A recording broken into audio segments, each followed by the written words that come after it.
Imaginez un enfant qui grandit sans jamais entendre « je t'aime ».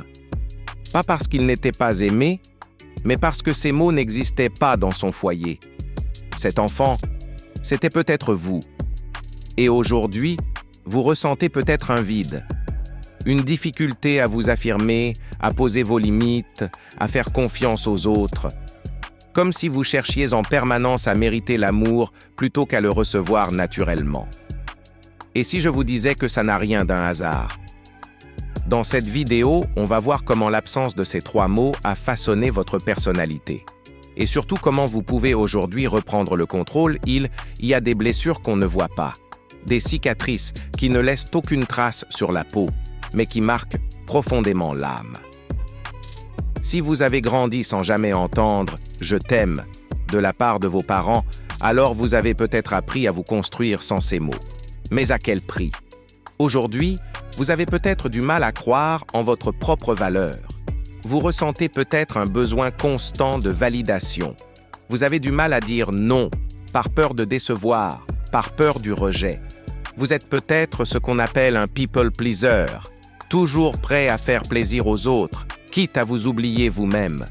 Et si je vous disais que tout cela vient d'un schéma inconscient que vous avez intégré enfant? Dans cette vidéo, on va plonger au cœur de cette blessure silencieuse. Pourquoi l'absence de ces 3 mots a eu un tel impact sur vous? Quel comportement cela a développé inconsciemment en vous? Et surtout, comment s'en libérer pour enfin reprendre le contrôle? L'absence de « je t'aime », un vide qui a créé des schémas inconscients. Un enfant qui ne reçoit pas de marques d'affection claires, explicites et régulières ne va pas se dire « mes parents ont du mal à exprimer leurs sentiments ». Non, un enfant va se dire « si on ne me dit pas qu'on m'aime, c'est peut-être que je ne suis pas assez aimable ». Et c'est là que se crée la première blessure, l'impression de ne pas être suffisant, le besoin de prouver qu'on mérite d'être aimé. Le problème, ce schéma ne disparaît pas avec l'âge. Il s'imprime dans votre manière de fonctionner, dans vos relations, dans votre rapport aux autres, et surtout dans votre rapport à vous-même. Les conséquences concrètes que vous vivez peut-être aujourd'hui, 1. Une faible estime de soi, vous avez du mal à reconnaître votre propre valeur. Vous doutez de vous, vous vous jugez en permanence et vous ressentez ce sentiment diffus de ne jamais être assez. Un besoin constant de validation.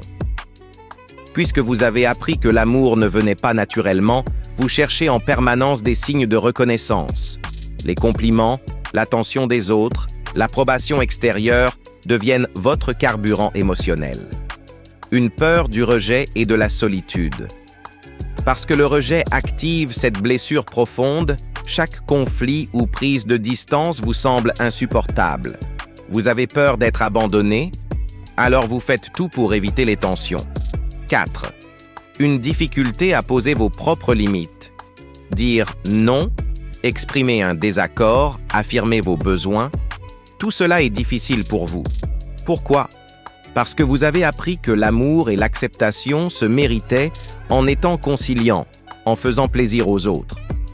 Un comportement de people pleaser, vous avez tendance à vous suradapter, à mettre les besoins des autres avant les vôtres, à vouloir être la personne gentille, qui ne fait pas de vagues. Pourquoi? Parce qu'au fond, vous avez peur que si vous arrêtez de donner, on arrête de vous aimer. Une tendance à l'anxiété. L'incertitude dans vos relations vous stresse. Vous analysez chaque message, chaque comportement. Vous vous demandez si vous avez dit quelque chose de mal, parce que vous avez peur que l'amour des autres ne soit jamais acquis. Comment se libérer de ces schémas? La bonne nouvelle, c'est que ce que vous avez appris, vous pouvez le désapprendre. Vous n'êtes pas condamné à vivre avec ces blessures toute votre vie. 1. Reprogrammez votre perception de vous-même. Vous avez grandi en cherchant à mériter l'amour. Il est temps d'apprendre que vous êtes digne d'amour sans condition.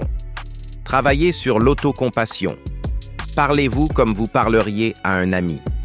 Valorisez vos propres réussites sans attendre que quelqu'un d'autre le fasse. 2. Apprendre à poser des limites sans culpabiliser. Dire non ce n'est pas être égoïste. Dire non, c'est se respecter. Commencez par des petites choses. Exprimer un avis différent, refuser une demande qui ne vous convient pas. Plus vous pratiquerez, plus ce sera naturel. 3. Se détacher du regard des autres. Le besoin de validation vient d'une peur profonde, celle de ne pas être accepté.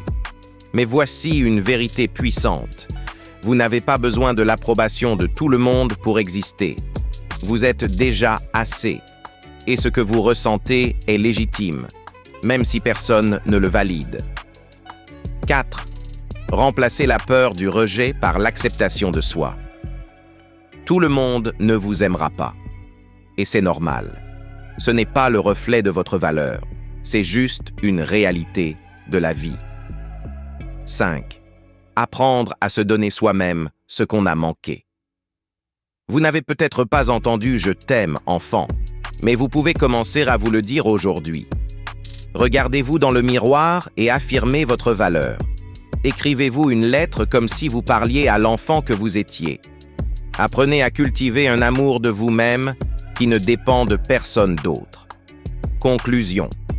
Le message que vous devez intégrer dès aujourd'hui. Ce n'est pas parce qu'on ne vous a pas dit « Je t'aime » que vous n'étiez pas aimable. Ce n'est pas parce qu'on ne vous a pas appris à vous aimer que vous ne pouvez pas l'apprendre aujourd'hui. La guérison, ce n'est pas de blâmer le passé, mais de choisir comment vous allez avancer aujourd'hui. Dites-moi en commentaire, quel est le point qui vous parle le plus? Quelle est votre plus grande difficulté à surmonter? Si cette vidéo vous a aidé, pensez à liker, à vous abonner et à activer la cloche pour ne pas rater les prochaines vidéos.